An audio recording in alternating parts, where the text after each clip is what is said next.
It's Morphin time. Happy Tuesday. So today we're going to talk about the technology used on Power Rangers. So keep in mind, this is all fictional technology, so yeah, just keep that in mind, okay? None of this is real, unfortunately. We all wish it was, so maybe it's better it's not, though. We don't know. Okay, so let's get right to it. So the first thing I want to talk about is the power. The power, obviously, is the power in Power Rangers. The power is like this really strong force of like energy, and it stretches everywhere across universes, multiple universes, just everywhere. It's everywhere.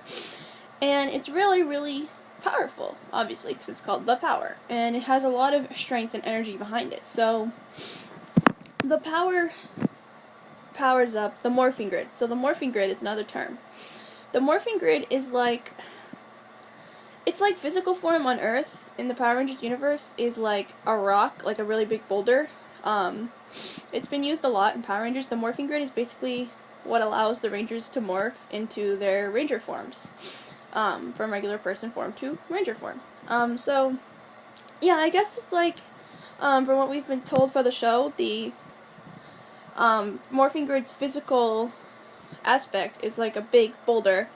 We learned that in, I think it was Power Rangers Dino Thunder with Tommy, and then in Operation Overdrive, you get to see inside the morphing grid when it's damaged, and so you can see a little bit more about what the morphing grid looks like.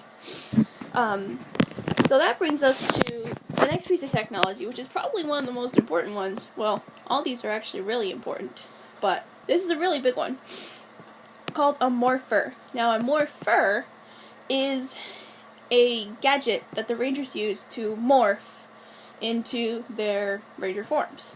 Side note, the term morphing comes from the first episode of Power Rangers when Alpha 5 told the original 5 Rangers that they would be going through a metamorphosis when they used their powers, when they became the Power Rangers. So, metamorphosis is shortened down to morphing. So they're morphing, but technically going through a metamorphosis, and metamorphosis is like a change, so it makes sense, obviously.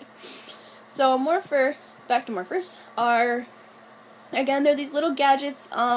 They're really anything, cell phone, something you can fit in your pocket, something you wear around your neck, something you wear around your wrist.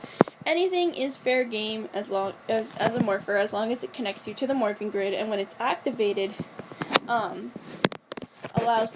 allows you to access the morphing grid and the power, and allows you to become a Power Ranger. The weapons used on Power Rangers, I guess, counts as technology. Weapons vary season to season, so there's not a lot I can say about that. Typical weapons include swords, daggers, and/or blasters. Zord is the next one. Zord, it starts with a Z, Z-O-R-D-S, if it's plural, which it usually is. Zords are usually one of two things. They're either an animal, or they're a type of vehicle, like a car, or, rescue vehicles, if, like, there's a rescue thing going on in the show, or a spaceship.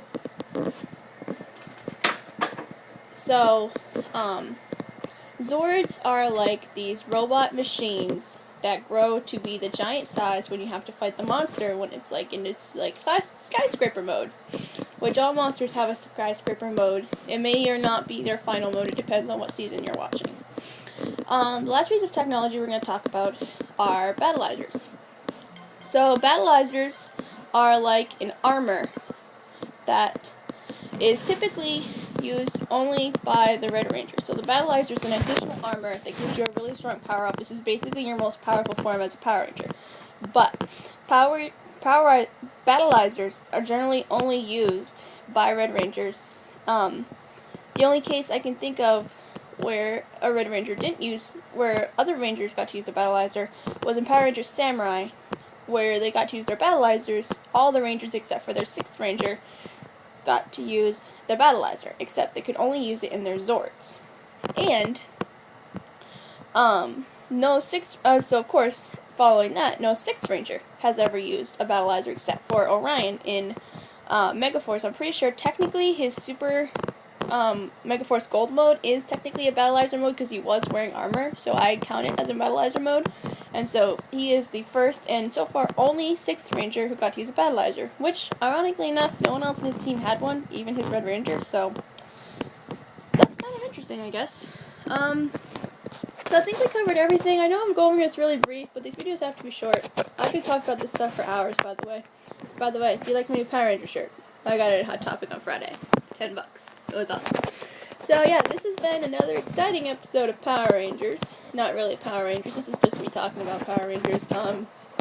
Next week, I think, what will we talk about next week? I don't know, I haven't decided yet. Maybe I'll draw stuff out of a hat, because there's a lot of stuff I want to talk about, so I'll just write everything down on a hat and, like, pick it out and say, okay, this is what I'm doing next week. Oh, one thing I forgot to mention with morphers. Every team has a morphing call. A morphing call is something they say that may or may not activate the morpher, but they say it every time they morph.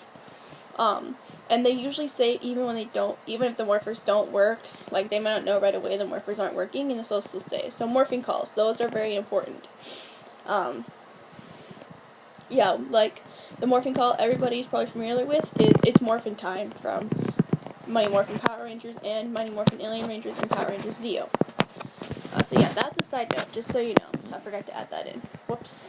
Alright, so, have a good rest of your week. May the power protect you, and I'll see you next Tuesday.